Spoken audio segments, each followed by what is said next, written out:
आपको बराह रास्त लिए चलते हैं। वज़ीर ख़ारजा बिलावल भुट्टो ज़रदारी इस वक्त तकरीब से खिताब कर रहे हैं। Livelihoods and livestock and severe damage to property and infrastructure.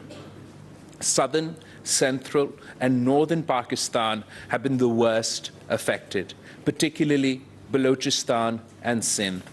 It is feared that the scale will exceed that of the 2010 mega floods or super floods. Nature is sending us all a new message, and because of its geographical location and a confluence of other vectors, Pakistan has become the ground zero of this century's biggest existential threat, global warming. In some areas, the water is just everywhere, in an unbroken horizon of inundation. 72 districts have been declared calamity hit. Over 33 million people have been affected, which is the size of a small country. More than 1,100, including women and children, have lost their lives, and many more are injured. Livelihoods are severely impacted with the loss of livestock, not to mention crop losses, among other crucial sources of sustenance. Hundreds of thousands of women, children and men have been displaced and forced to spend days and nights in camps and open areas under a merciless sky. Lack of access to food, clean water, shelter, and basic health care is making life harder for them with each passing day. Critical infrastructure, roads, bridges, and railway networks have been seriously damaged and destroyed. This is impeding our efforts for delivery of aid and transportation of affectees to safer locations. The situation is likely to deteriorate even further as heavy rains continue over areas already inundated by more than 2 months of storm and flooding. For us, this is no less than a national emergency. For the most vulnerable, especially the women and children impacted by this disaster, this is a life-defining experience. Excellencies, I've personally visited many of the flood-hit areas. Words cannot describe what it feels like to see people displaced from their own homes while mourning the loss of their loved ones. I've seen the pain, anguish, and suffering in their eyes, having literally lost everything they owned, now waiting for the next food pack, unsure about their futures. They are looking up to us for survival and to rebuild their lives and livelihoods. In addition to the human misery, these extraordinary floods have taken a severe toll on the economy and further stretched our limited resources. Excellencies, the government of Pakistan is cognizant of its responsibilities and has been leading the humanitarian response with invaluable support from the United Nations and humanitarian partners. As part of our national efforts, we've earmarked $173 million to help flood-affected people through direct cash transfers. This will be dispersed through the Benazir Income Support Program to 1.5 million families who will each receive 25,000 rupees in immediate cash relief.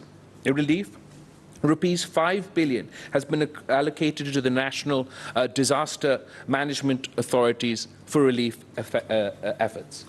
The government is also providing 1 million rupees in compensation for next of kin of the deceased, 250,000 rupees for injury and for partial damage of houses, 500,000 rupees for destroyed houses. In addition to financial support, food packs, shelter items, including tents and water, sanitation and hygiene supplies, are also being provided by the National Disaster Management Authorities and the Provincial Disaster Management Authorities.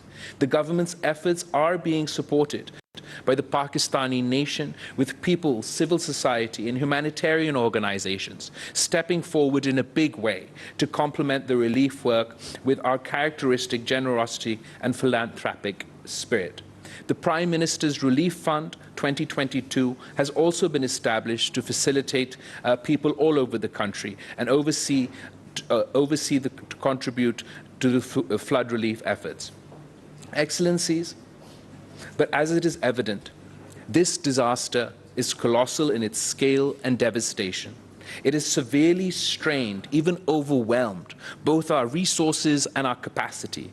It has left millions vulnerable to health emergencies and basic survival needs. The gap between such needs and the capacity to deliver with speed and scale is crucial at this point. It requires urgent cooperation and support from the international community. We are profoundly grateful for the initial round of spontaneous solidarity and support from so many of our friends and partners around the world. I would like to acknowledge and thank all our friends for the prompt financial support and relief assistance being provided by several countries as well as the United Nations, World Bank, and Asian Development Bank. We are especially grateful to the United Nations resident coordinator and his team for the excellent support that has been extended to us since the onset of this calamity. We need to expand and scale up these efforts and response. For that, we are launching the UN Flash Appeal for Pakistan Flood Response Plan 2022 today. The appeal prioritizes focused interventions in areas of education, food security, agriculture, health, nutrition, protection, shelter, and non-food items, water, sanitation, and hygiene. We also need assistance with livelihoods and livestock support, as well as relief, machinery, and equipment. We urgently need shelter and tents and mosquito nets, if they can be arranged and transported. This appeal is expected to address only part of the overall requirements and will therefore complement the broader effort. I would like to urge the international community to give its full backing to the Flash Appeal to help the people of Pakistan most in need. I hope our partners would appreciate that given the urgent requirements of this catastrophe and the compounded burden on our economy, the humanitarian assistance being offered does not cut into the already committed development assistance. Beyond the immediate rescue and relief efforts, we would need support for rehabilitation and reconstruction of the flood-affected areas. I encourage you to contribute generously towards meeting the funding requirements of this response plan and going beyond. We believe that the efforts of the United Nations will be boosted by swift offers and announcements of support from your countries. Excellencies, the calamity we are facing is a clear manifestation of the direct and unmitigated consequences of climate change. As one of the smallest emitters on the planet, less than 1% of greenhouse gases. In fact, Pakistan is in the front line of the devastation caused by global warming. This mega flood has once again made us acutely aware of our vulnerability to recurring climate shocks. Such episodes are becoming all too frequent and increasingly more devastating. I hope you will agree that both the spirit of climate justice as well as humanitarian assistance, the international community needs to step up and share the burden with those most affected and impacted by rapidly changing climate and weather patterns. Your full support and solidarity with the people of Pakistan at this time would go a long way to alleviating their suffering and in helping to rebuild their lives, resilience, and communities. I thank you and look forward to working with all of you to build back better. वज़ीर ख़ारजा बिलावल भुट्टो ज़रदारी इस्लामाबाद में तकरीब से खिताब कर रहे थे। उनकी जानिब से कहा गया कि मौसमियाती तब्दीली की वजह से पाकिस्तान को बहुत ज़्यादा बारिशों का सामना करना पड़ा, जिसके बाद शदीद सैलाब आया और बहुत सी तबाही हुई। In response to the devastation, the government of Pakistan has released funds, including immediate cash relief. But the scale of needs is rising like the floodwaters, and it requires the world's collective and prioritized attention. The United Nations is issuing a flash appeal for $160 million to support the response led by the government of Pakistan. These funds will provide 5.2 million people with food, water, sanitation, emergency education, protection, and health support. Dear friends, South Asia is one of the world's global climate crisis hotspots. People living in these hotspots are 15 times more likely to die from climate impacts. as we continue to see more and more extreme weather events around the world, it is outrageous that climate action is being put on the back burner as global emissions of greenhouse gases are still rising, putting all of us, everywhere, in growing danger. The government of Pakistan has asked for the international community's help. Let us work together to respond quickly and collaboratively to this colossal crisis. Let us all step up in solidarity and support to the people of Pakistan in their hour of need. Let's stop sleepwalking towards the destruction of our planet by climate change. Today, it is Pakistan.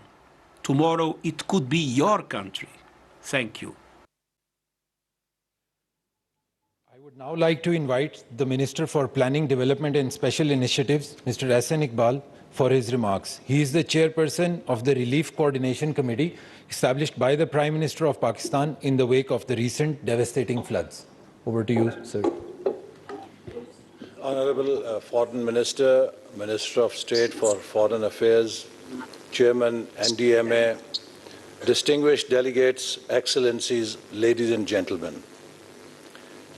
I would like to thank on my own behalf and on behalf of the people of Pakistan, the international community and the development partners for the concern and support they have always extended and for their involvement in assisting Pakistan during present times of need. Ladies and gentlemen, as we all know, Pakistan is currently facing the horrors of climate change with unprecedented, devastating flash floods and hill torrents, which have washed away roads, homes, and crops and communities, leaving a trail of deadly havoc across Pakistan. The damage is of unimaginable proportions. More than 1,100 people have died since the monsoon season began in June this year. Literally 1/3 of Pakistan is underwater, which has exceeded every boundary, every norm we have seen in the past. Initial estimates suggest that more than 33 million people have been affected by the historic flooding.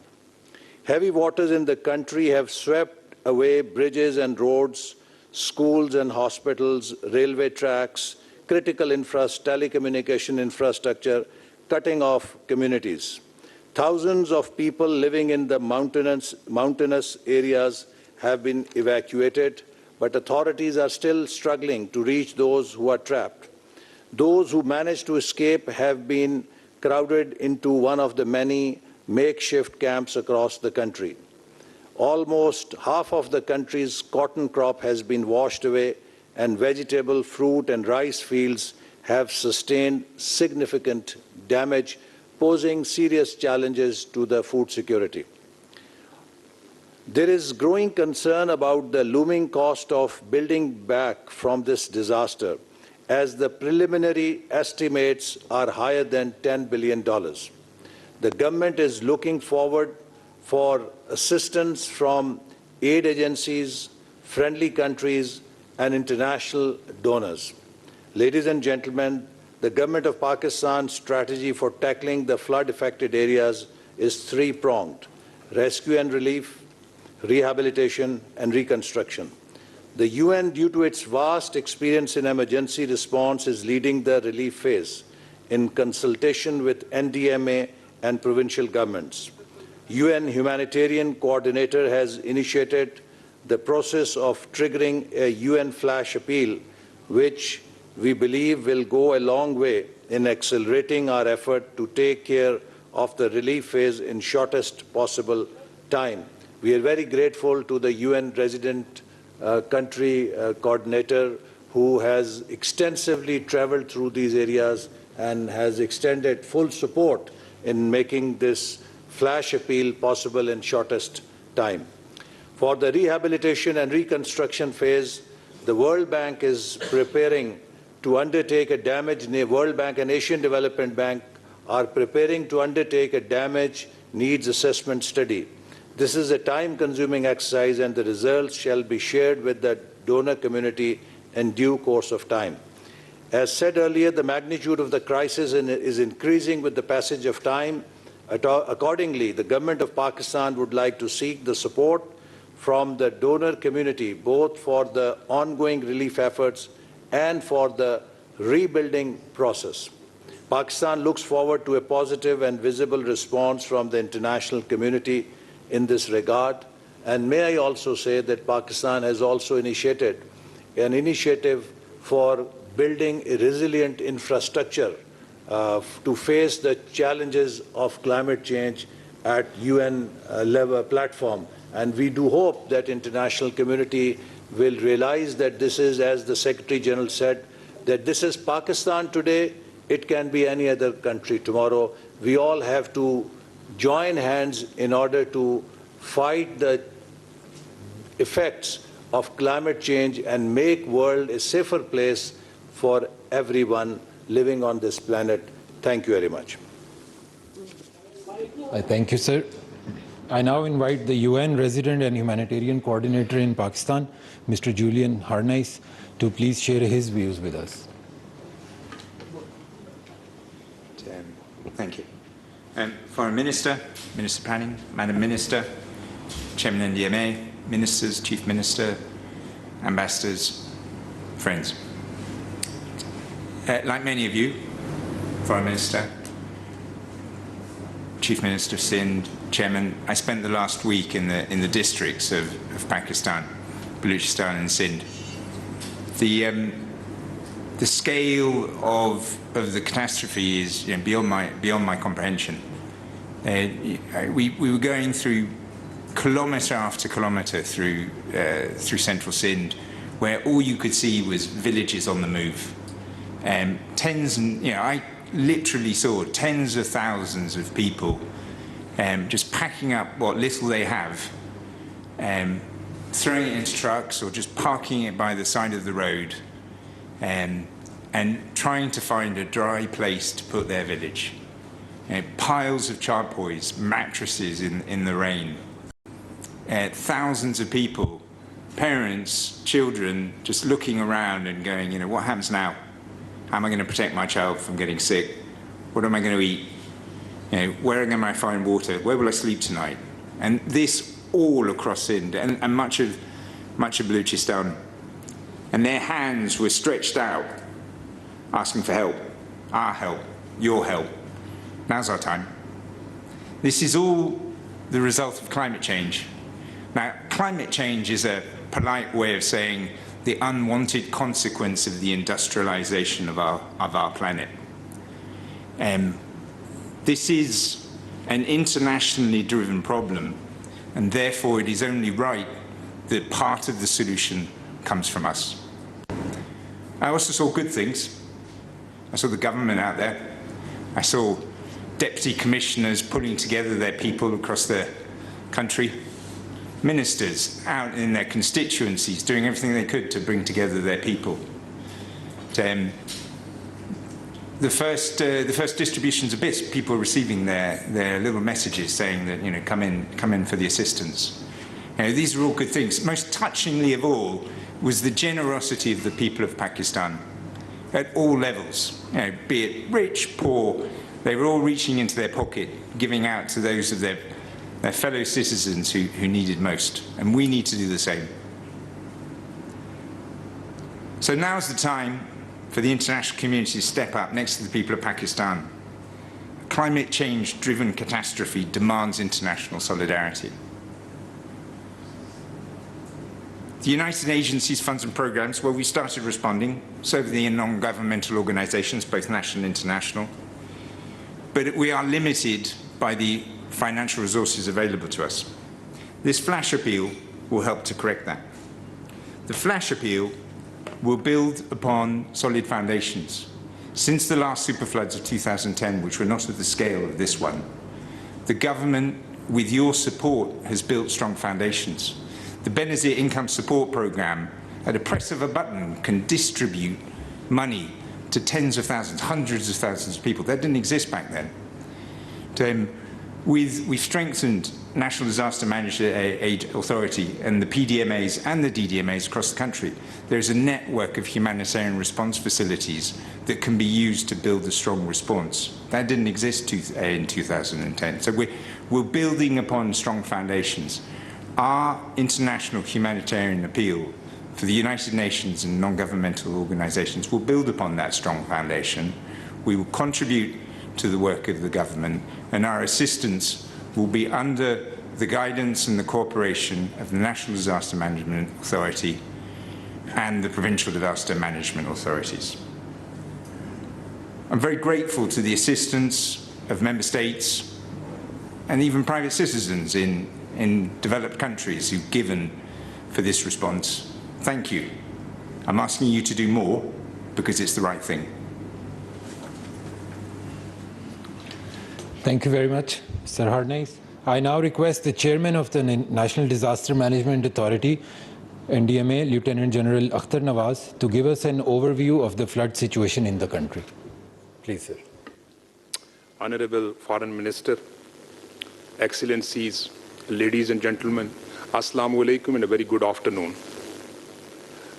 The presentation that I'm going to make is based on a PowerPoint.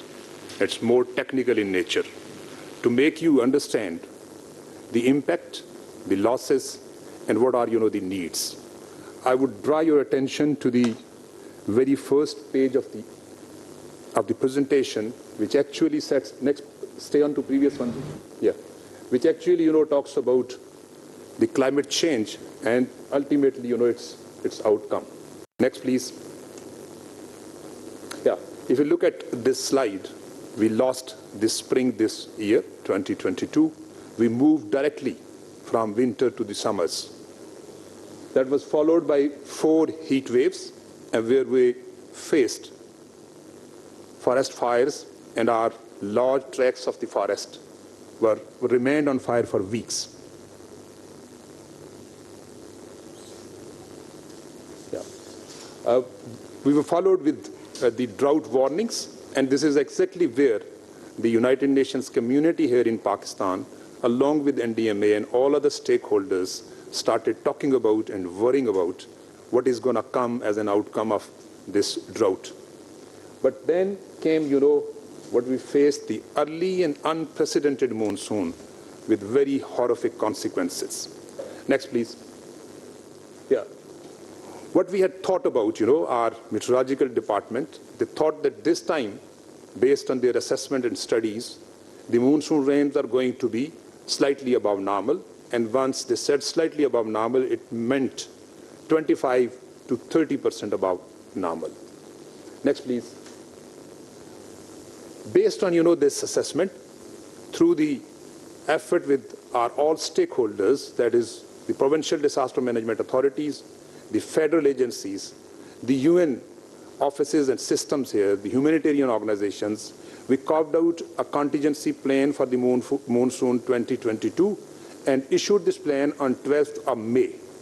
This was immediately followed by an exercise, simulation exercise, jointly conducted by United Nations and the National Disaster Management Authority, where all the stakeholders relevant to the disaster management participated overwhelmingly. Next, please. Coming on to what happened after having gone through, the estimates that we had forecasted. Contrarily, this is what we got.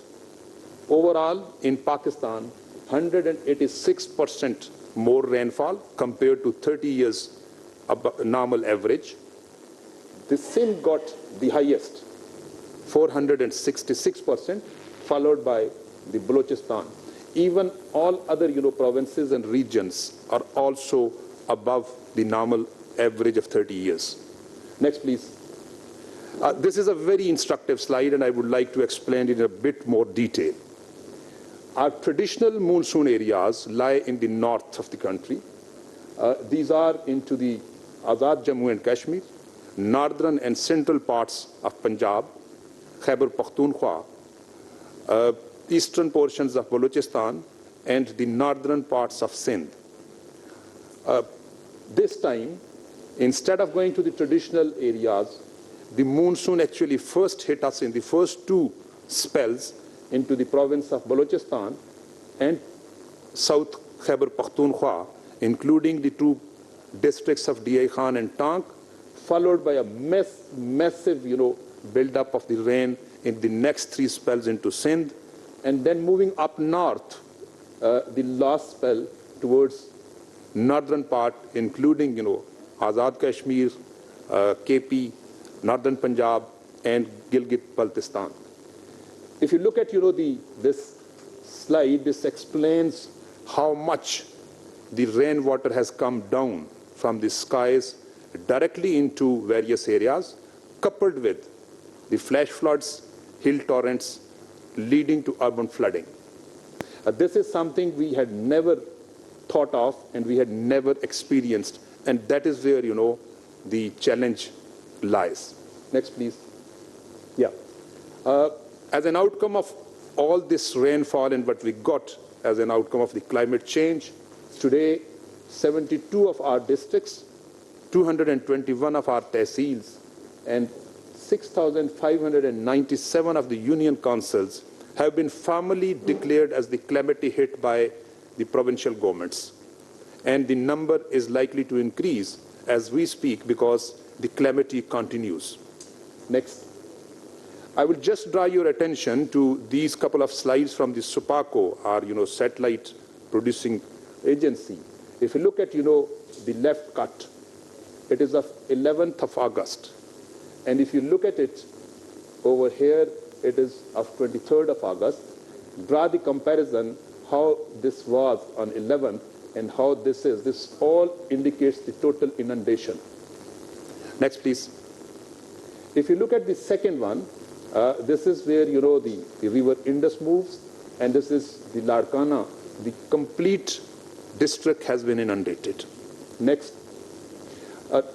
If we talk of the numbers, more than 2 million acres of the agricultural land, 33 million population, 5,127 people rescued, and the persons in the camps are near 500,000. Next, please. The brunt, the casualties in terms of the deaths as well as in terms of injuries, the figure has crossed 1,100 in case of deaths and 1,600 in case of injuries. The brunt has been borne by the vulnerable, that is the women, children, and the elderly. This is likely to increase due to massive inundation, where the houses are coming down and people are still facing the challenges to the survival and life. Next, please. If you look at this slide, this speaks of, the infrastructural damages and also the loss of livestock. The most critical out of these are the bridges on our critical arteries and roads, the damages to the houses in a very, very large number, and this is unfortunately likely to increase. And also the loss, massive loss of the livestock. Next, please.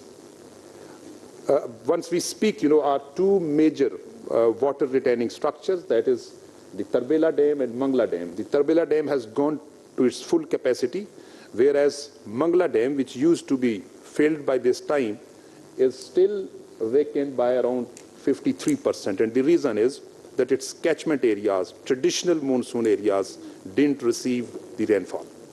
Next, please. As we speak, this is what is the condition of our various rivers running down from north to the south. We are still having, high floods, medium floods in certain, and a very high flood at Nowshera. But however, the situation is not very, it's under control. There is nothing to worry much at the moment. We are grappling with this situation that is being faced here. Next, please. I'll just, show you some of the videos, very selected one, to just highlight how difficult and, tough it was. If you look at, the complex of the houses, this is how thousands of houses and complexes are inundated in the province of Sindh as well as in Balochistan. If you look at, this is the Lasbela, how the people are, finding the safety wading through the gushing water. This is where the people are being helped out to the safety. Next.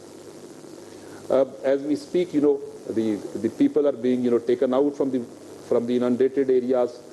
This is what, was in the Karachi area. Look at, the people really stranded in the mid of, these running streams. Next.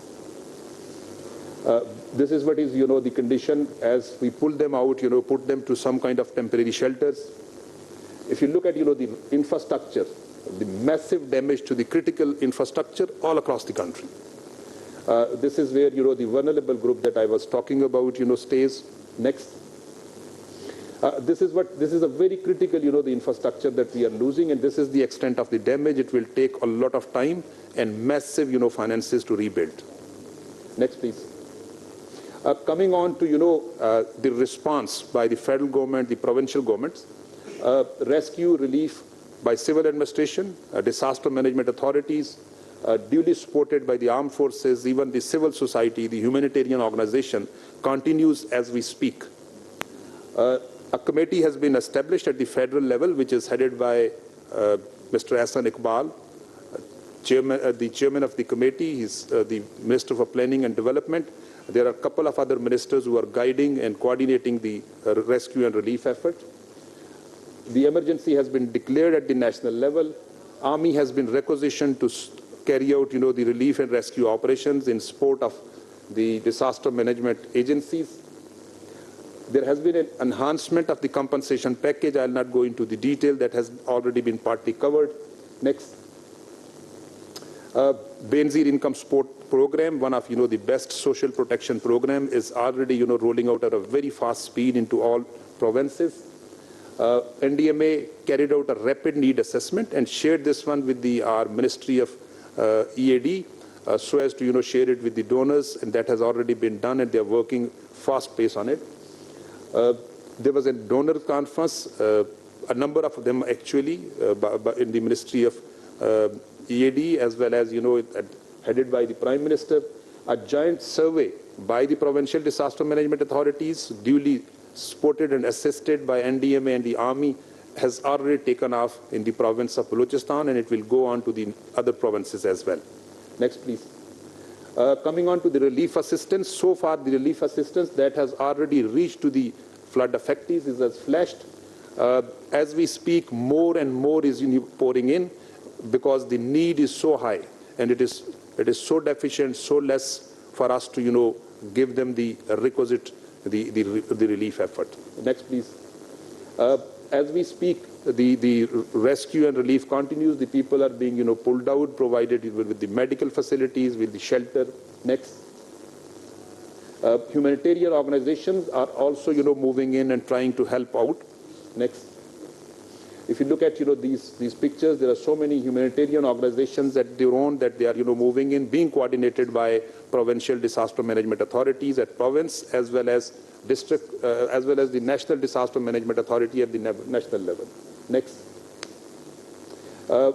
Wherever it is we find some space, the tent villages are being set up, the medical is being afforded, and also the food parcels are being distributed.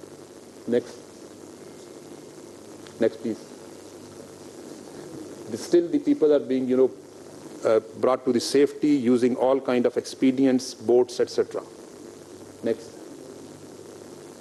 As we speak, we have, massive effort of the aerial lift capability. The Pakistan Air Force, Pakistan Army, Navy have put, their all aircrafts available to do the rescue and relief operations. Next.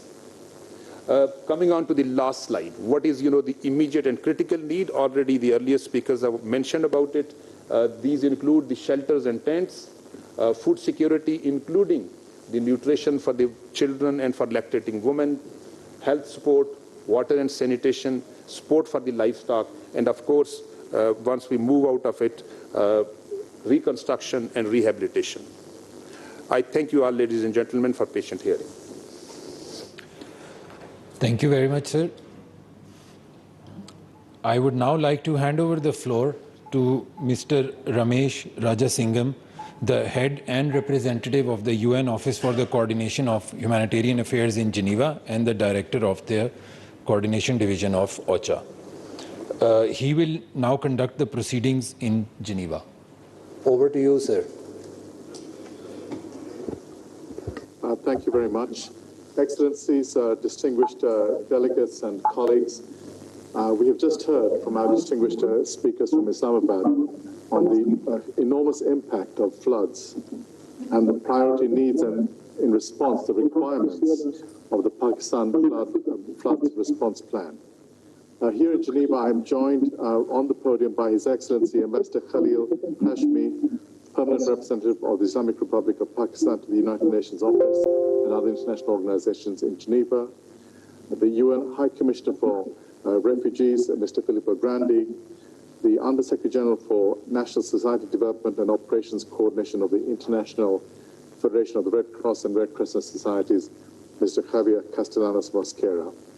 And in this room, we have with us also representatives of member states and partner agencies and organizations who will have a chance to contribute to our discussions if they so wish to do so. I would now like to hand the floor to His Excellency Ambassador Khalil Hashmi. Thank you, Ramesh. Honorable Foreign Minister, Minister for Planning and Minister of State Foreign Affairs of Pakistan, Chairman National Disaster Management Authority, Pakistan, Mr. Julian Harness, UN Coordinator, UN Resident Coordinator in Islamabad, High Commissioner Filippo Grandi here in Geneva, Under Secretary General for IFRC, Director OCHA, Ramesh, thank you so much. I want to begin by thanking you all here in Geneva for making the time and for attending this briefing. On behalf of the Pakistan mission in Geneva, I would like to echo our gratitude to the UN country team in Islamabad and OCHA office in Geneva. Thank you so much for all your support in putting this briefing together. We've just heard the overview of the unprecedented calamity and catastrophe, its human impact, the damage and needs assessment. And as the Secretary General said, Pakistan has had the monsoon on steroids. So I wouldn't want to go into those details. I just wanted to make a few points. From Geneva's vantage point, all that we work on a daily basis here has been deeply affected in Pakistan, ranging from people's access to food, safe housing, work, education, telecommunications infrastructure, the environment, and human displacement on a massive scale. What has happened is more than just a humanitarian crisis, and today's appeal in many ways is a call to action. Just in the past few years, floods have hit almost all regions globally, from floods in Germany and Belgium in the same time period last year to the recent floods in Sudan, Australia, and the United States, all of which have claimed precious human lives and caused extensive damage. In almost all these cases, these extreme floods have been preceded by extreme heat waves. The pattern is clear here. The scientific evidence points to one fact, that climate change has exacerbated these extreme weather events. The rains in Pakistan this year have been around 90% heavier than the average downpour. Developing countries have been trying to balance their climate commitments and development needs for a long time now.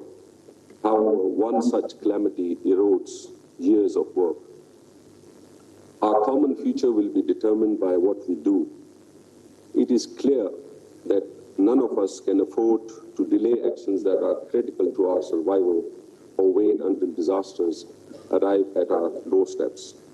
An early and meaningful action, collective action on climate change is therefore indispensable.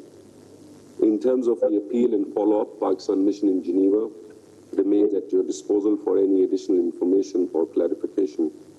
I want to once again thank you all for your presence here today. Over to you, Ramesh. Thank you very much, Ambassador Hashmi, for your remarks. Allow me to now invite UN High Commissioner for Refugees, Mr. Filippo Grandi, for his remarks.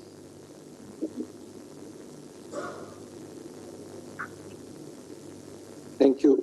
Thank you, Ramesh. Honorable Ministers, Resident Coordinator, Ambassador dear Khalil, colleagues, thank you very much for convening this urgent meeting, urgent in so many ways, as we have heard, to draw the world's attention to the plight of millions of lives devastated, as we have seen by these catastrophic floods. And our solidarity and condolences go to all those affected and to the government and the people of Pakistan. Today, the international community, including my own organization, must respond generously to the appeal of the government of Pakistan and help the people in need. We urgently need more global and concrete support for Pakistan and its people. Like our sister United Nations agencies and other humanitarian organizations, UNHCR is participating in the relief efforts as part of a collective response to support the authorities to provide assistance to more than 30 million people who have been affected, including the hundreds of thousands who have been displaced by floods, as we saw in the chilling statistics presented by the National Disaster Management Authority. Those affected, by the way, include also many of the approximately 3 million registered Afghan refugees and other Afghan people that Pakistan has hosted generously for many decades.